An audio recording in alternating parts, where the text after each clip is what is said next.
Hello friends, কেমন আছো সবাই? আশা করছি সবাই ভালো আছো। টিশান মামি ডেলি ব্লগ চ্যানেলে সবাইকে স্বাগত জানি। আজকে একটা নতুন ব্লগ শুরু করলাম। ব্লগটা ভিডিওটা শ্যুট করা হয়েছিল পুজোর সময়। তো তারপর পুজোর চাপ, তারপর থেকে আমার আর এডিটিং করাই হয়নি, সময়ও পাইনি। জানোই তো তোমরা, ত্রিশানবাবুকে নিয়ে আমার সময়ই হয় না। তো দেখো, একটা ভিডিও শেয়ার করছি, তোমরা দেখো। তো সেদিন আমি শাড়ি পরে বেরিয়েছিলাম, ফ্যামিলি, মা মা বোন, আমার ননদ এসেছিলো, ননদ আর আমরা তিনজনে আর কি। তো আমরা এই পাঁচজন মিলে গেছিলাম। তো এটা হচ্ছে দেশপ্রিয় পার্কের একটা পূজা মণ্ডপ। তো কি বলবো, এই দেশপ্রিয় পার্কে গিয়ে যা ঝামেলা হয়েছে কি বলবো। সেদিন আমরা বেরিয়েছিলাম, পুরো মুডটাই খারাপ হয়ে গেল। একটা ঠাকুর দেখলাম, যেখানেই যাচ্ছি সব জায়গাতে পুলিশ, আমাদেরকে ওদিকে যেতেই দেবে না। তো দেশপ্রিয় পার্কের পরে ছিল তিধারা। তো ওই তিধারা ঢোকার যে গেটগুলো সবগুলো বন্ধ করে রেখেছিলো। তারপর বাধ্য হয়ে আমরা বাড়ি চলে এসেছি। একইতে তিশানবাবুকে নিয়ে গেছি, তারপরে পুলিশে ওরকম করছে। তো তিশানবাবুর বাবার সঙ্গে তো লাস্ট পর্যন্ত ঝগড়াই হয়ে গেল। তো যাই হোক, ঝগড়া করে আমাদের কোনো লাভ হলো না। দেখো, এটা হচ্ছে দেশপ্রিয় পার্কের ভেতরের পূজা মণ্ডপটা।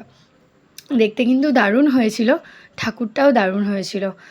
তো যাই হোক, লাস্ট পর্যন্ত ওরা এত বাজে ব্যবহার করছিল, বাজে ব্যবহার, তার জন্য কিন্তু লাস্ট পর্যন্ত ওদের পুজোটা বন্ধই হয়ে গেছিলো, ঠাকুর দেখতে যাওয়া বন্ধ হয়ে গেছিলো। তো দেখো, আমার এই যে ফুল লুক, এই যে আজকে আমি যে শাড়িটা পরেছি, এই শাড়িটা যেন তো আমার দাদা দিয়েছিল। শাড়িটা না খুব সুন্দর দেখতে। এটা হচ্ছে টিস্যু হ্যান্ডলুম, দেখতে খুব সুন্দর। তাই ভাবলাম যে আমি আর বাদ জায়গায় না, তো পরেই নিই। দেখো, এই হচ্ছে সেদিনের আমার লুক ছিল। তো কেমন লাগছে অবশ্যই জানিও। অনেক দিন বাদেই শাড়ি পরলাম পুজোর সময়। এবার বেশিরভাগটাই আমি আর কি ড্রেস কিনেছি, জিন্স কিনেছি, প্লাজো এইসব কিনেছি। তো অনেক দিন বাদে আমি আর কি শাড়ি পরলাম পুজোর মধ্যে। তো যাই হোক, এইবার যা করেছি আর করবো না, সামনের বছর আমি শাড়িই কিনবো, শাড়িই পরবো। তো দেখো, তারপর হচ্ছে সেদিন তো চলে এলাম, সেদিন আর ভিডিও শ্যুট করা হলো না। তারপরের দিন ছিল দশমী। তো দেখো, কাকিমা আমরা মিলে দশমী করতে গেছিলাম। জানো তো, এই পুরো দশমীতে যে মাকে বরণ করতে যাওয়ার প্ল্যানটা পুরোটাই ছিল কাকিমার। তো আমি বিয়ের পরে না প্রথমবার আর কি, এবার বিয়ের পর 5 বছর পরে এবার দশমী করলাম। তো কাকিমা বলছিল যাবে কি না আমাদের পূজা মণ্ডপ থেকে একটু দূরে, অন্য পাড়ায়। আমি বললাম হ্যাঁ যাবো, চলো। রেডি হয়ে আমরা তিনজন মিলে গেলাম, দুটো কাকিমা আর আমি গেলাম। তো খুব ভালো লাগলো, মাকে একদম কাছ থেকে বরণ এভাবে সেজে গুজে এই প্রথমবার বরণ করলাম। খুব সুন্দর, ভালো লাগলো, খুব সুন্দর এক্সপিরিয়েন্স আমার হলো এবার। তো দেখো, পুরো আমি একটা লাল শাড়ি পরেছিলাম।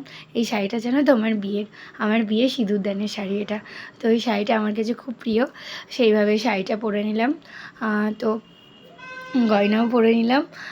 তো পরে মাকে যাচ্ছি বরণ করতে। দেখো, ওই যে আমি মাথায় যে এই গাজরাটা দিয়েছি, ওই গাজরাটা আমি নিজে বানিয়েছি, জানো তো।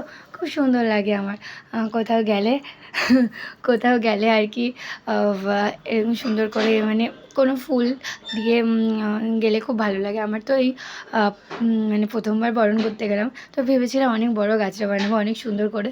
তো জানি না, কোনো রকমে বানিয়ে চলে গেছি। টাইমটা খুবই শর্ট ছিল। ত্রিশানবাবুকে ঘুম পাড়িয়ে দিয়ে আমি গেছিলাম। তো মা ত্রিশানবাবুর কাছে ছিল, আর আমি কি সুন্দর করে সব ঠাকুরকে বরণ করলাম। তো বিয়ের পর আমার ফার্স্ট বরণ, আমার দারুণ এক্সপিরিয়েন্স ছিল। আর এই ভিডিওটা করে দিয়েছে কাকিমা। থ্যাংক ইউ কাকিমা, এত সুন্দর করে ভিডিও করে।